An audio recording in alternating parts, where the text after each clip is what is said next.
Hello everyone, this is Banter Bill, and welcome to Ascalonian Catacombs, Path 3 Dungeon Guide.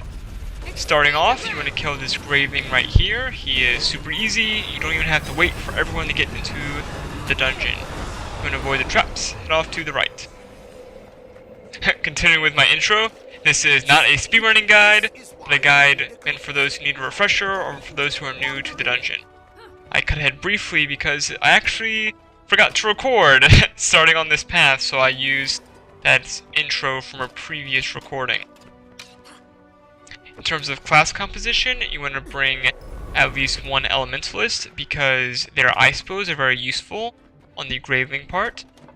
I went ahead and ran ahead. You need at least one person to stay behind to activate the path. When you walk through this part, be careful to avoid the flame traps and don't go down the stairs because there are flame traps there as well. We're just going to wait here for our teammates to get here, and then I will pull the spiders.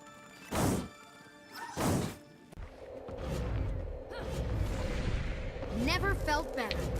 So I just make a big circle and I try to pull all spiders at once. Unfortunately, I don't get them all.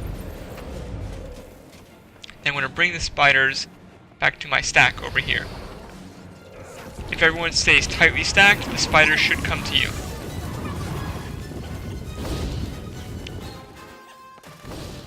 Now just clean up the rest of the spiders. Knowledge is the greatest treasure. And here comes the spider queen. Again, you want to stack in this corner. If you do not stack in this corner and you fight in the open, she has a devastating range attack. It's not impossible to fight in the open, it's just easier if you're all stacked together right here. In terms of skills, I recommend for the spider queen bringing condition removal. She spews a lot of conditions on you. And then we just quickly DPS down the boss. Very easy. Moving on to the next part, you can ignore these gargoyle statues here. Head straight into these Gravelings. You want to get the reader first. Our teammates decide to stack on this rock. I don't like this place as much. Even though you don't get hit and it's safer, some of the mobs become invulnerable hitting on top of the rock. You can see my Path 1 video where I like to go. It's just off to the right. So you already have an invulnerable in the boss, so I have to go back down eventually.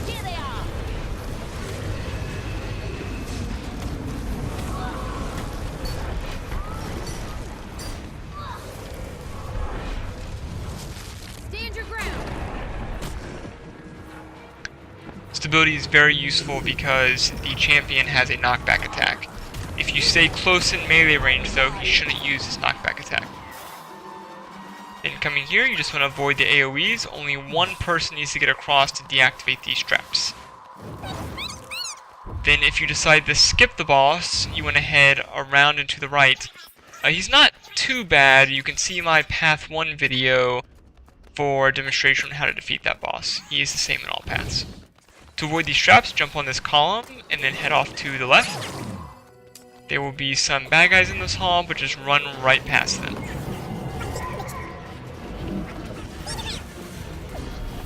Once you run past these bad guys, head straight to the back of the room to de-aggro.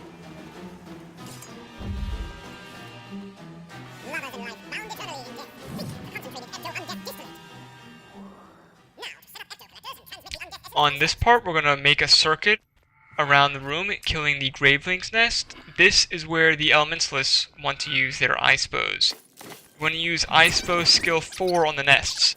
If you can organize it, you don't want two ice bows attacking the same nest. We actually have 2 elementalists in the party, so that's 4 ice bows. So we just use ice bow 4 whenever it's on cooldown.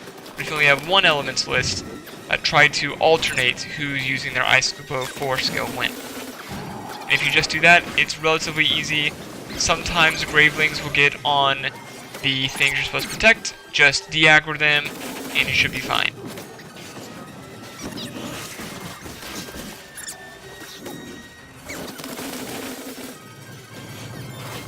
As you see here, there's a Graveling on the thing I'm supposed to protect, and so I just get him off there.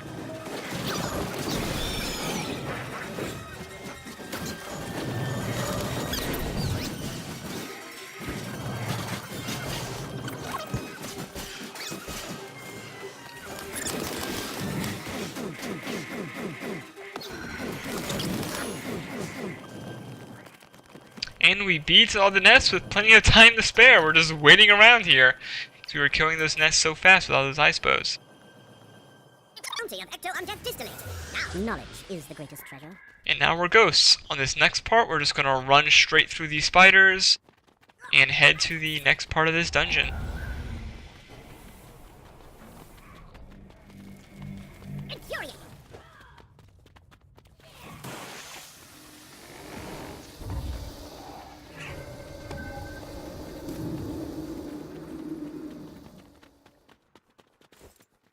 Alright, here the elementalists also want to use their ice bows. We're just going to kill nests with the ice bows. Here, I just recommend when you get an ice bow using skill 4 when it's off cooldown.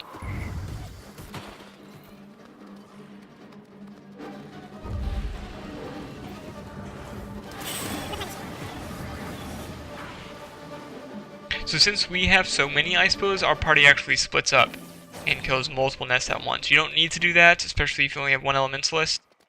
Just use ice bow 4 on the nests and you should be fine. These Gravelings also have some knockdown, so if you're using Ice Bow 4, a stability skill while you're using it is helpful.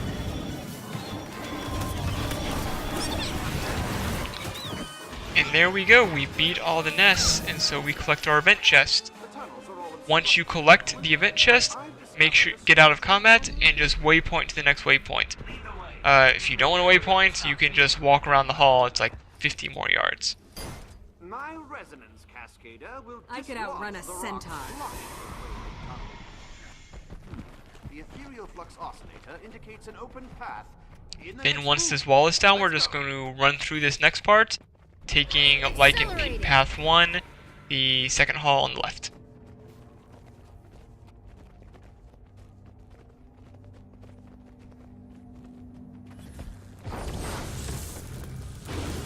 And we'll skip the Gravelings and head to the back of this long hall to the right to get the aggro off of us.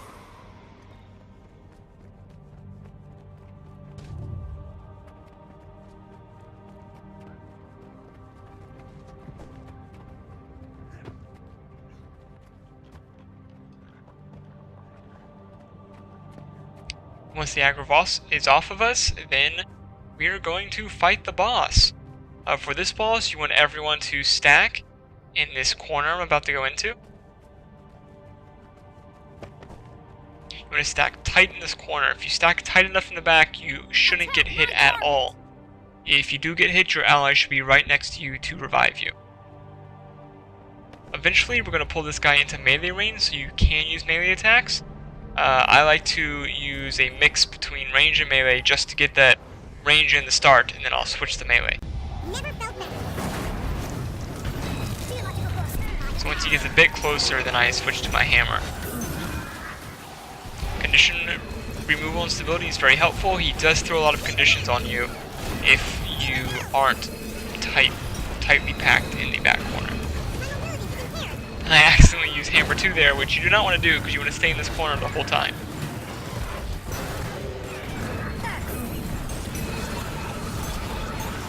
And then just straight there, it's just straight DPS.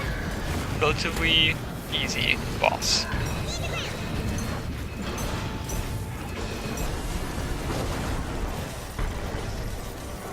I'm grateful for your help.